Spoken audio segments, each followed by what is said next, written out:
esse movimento que é tão falado e pouca gente corretamente se preocupa em entender. Guerra Fria. O que foi? Foi a guerra sem conflito. Exatamente. Aliás, foi um conflito. Foi um conflito ideológico. Tá? Aquela que tinha um caráter psicológico, onde duas nações encabeçavam os dois blocos. Por exemplo, você tinha um bloco capitalista, você tinha um bloco socialista. Quem encabeçava o capitalismo? Os Estados Unidos da América. Quem encabeçava o socialismo? Quem? Não, senhor. Não é? A União Soviética. A União Soviética. Esse conflito ele começa logo após a Segunda Guerra. Isso é, 1945. A própria bomba atômica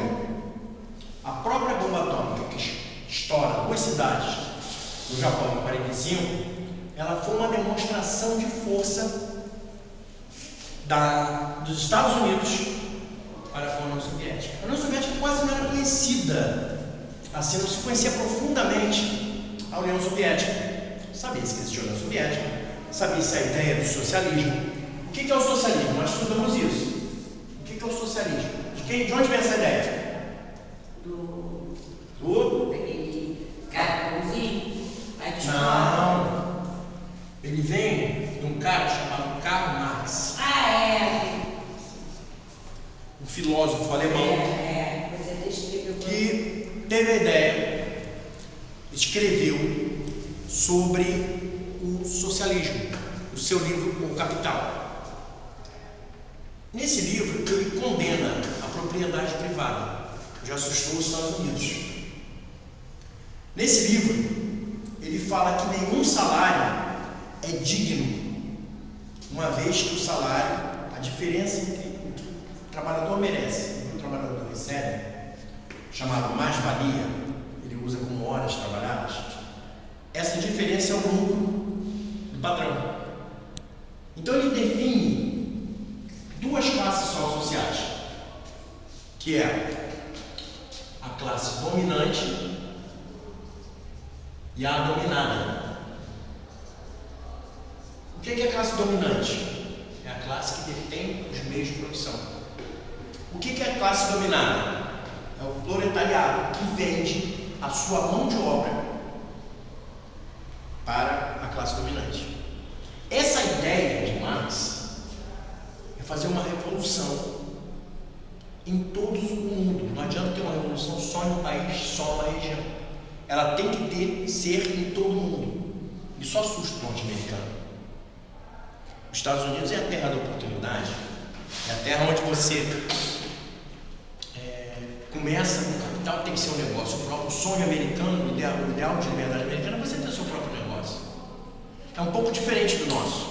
O nosso você imagina, você é adulto, ser bem empregado. Eu quero ser trabalhador de quê? Eu quero ser empregado da Petrobras. Eu quero ser empregado numa Michelin da vida, numa multinacional. A ideia do americano não, eu quero ter o meu próprio negócio. Eu prefiro ganhar $600, vai ser no meu negócio, do que eu ganhar $2.000 sendo empregado. A ideia de liberdade americana é isso. Eles valorizam a propriedade privada, valorizam o acúmulo de capitais, totalmente diferente do socialismo. Então, o capitalismo norte-americano queria embarrear o quê? O avanço socialista. Esse avanço. Mesmo que você tenha que utilizar meios poucos convencionais. Isso é, a partir dos anos 60, anos 70, você tem um surto de regimes ditatoriais militares na América do Sul, na América Latina em geral. Você tem Pinochet no Chile, você tem um regime militar na Argentina, você tem no Brasil, na Bolívia, no Uruguai, no Paraguai. Você tem no Haiti, de certa forma apoiado pelo americano Papadoc, que era um cara que usava inclusive voodoo para atingir seus objetivos, para amedrontar seus inimigos. Você tem Nicarágua, Anastácio Somoza, que foi assassinado, os filhos deles assumiram. Então, nos Estados Unidos era melhor você ter um regime ditatorial militar que barreirasse o avanço socialista do que você ter uma liberdade onde podia entrar o socialismo, como aconteceu em Cuba. Então a Guerra Fria nada mais é que um confronto ideológico. Esse aqui querendo levar a ideia dele e as pessoas aceitarem, esse aqui barreirando. Então quando se começa a Guerra Fria, esse camarada aqui, ele cria no pós-guerra um plano de recuperação da Europa, do Japão, recuperação econômica. Qual era o plano? O plano Marshall.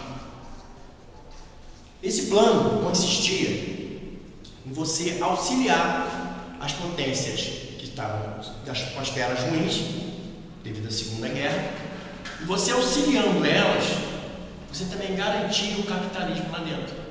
Tipo assim, olha só, Inglaterra, eu vou te dar tanto dólares, vou te prestar tantos dólares, mas ninguém no seu governo, ninguém na sua cúpula pode ter ideias socialistas.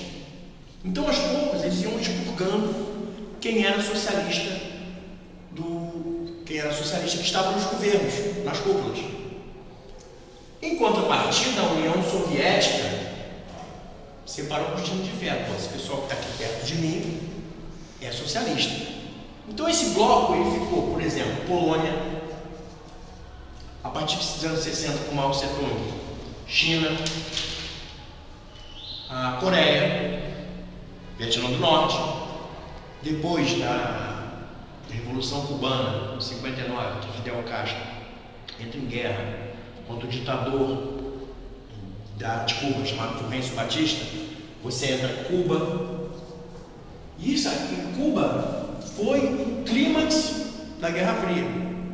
Por quê? Todo mundo se armava. A União Soviética se armava com medo de um ataque americano. E os Estados Unidos se armavam com medo de um ataque soviético. Então foi uma corrida armamentista, que é uma das características também da Guerra Fria, foi a corrida armamentista. Que não deixou de ser uma arma que eles usavam. Por exemplo, a propaganda. Eles faziam propaganda do seu poderio bélico. Eles faziam propaganda, inclusive,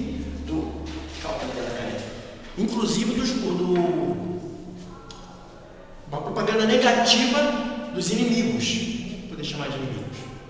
Tipo assim, era comum você ouvir falar que o soviético era malvado, o soviético não tem sentimento, o soviético come criancinha, não tem amor a Deus, não acredita em Deus. Eu tive um professor de português uma vez que ele falou que o soviético era a coisa mais terrível do mundo. Ele chegava, botava a criança num quarto escuro e falava assim: gente, dê comida, pede a Deus comida, filho, para você, Deus vai te dar comida. E o comunista a criança não recebia comida. Aí o comunista chegava e falava: filho, pede a Deus comida. E Deus não dava comida. Aí ele abria a porta e falava: olha, Deus nos deu a comida, mas nós, comunistas, vamos te alimentar. Rolava esse tipo de propaganda, rolava esse tipo de ideia, de propagação dessa ideia de socialista ser malvado, a esse ponto. Só que quem tinha essa ideia não tinha nem conhecimento. O comunismo, o estágio final do socialismo, você não tem nem governo. Então o governo não ia te dar comida. Porque a ideia era você trabalhar na fábrica e o lucro da fábrica, isso é, os dividendos da fábrica não era nem lucro, não existiria lucro, mas seria distribuído em partes iguais para todas as pessoas. Isso aí tem uma classe. Isso apavora os Estados Unidos. Igual o dono da Dão, o velho Dão, o marido trabalha lá onde? Ele fazia isso. O quê? Tipo assim, tinha participação de lucro. Se vendesse muito, aquele lucro eles vendiam. Lógico que não era participar, era dele, né?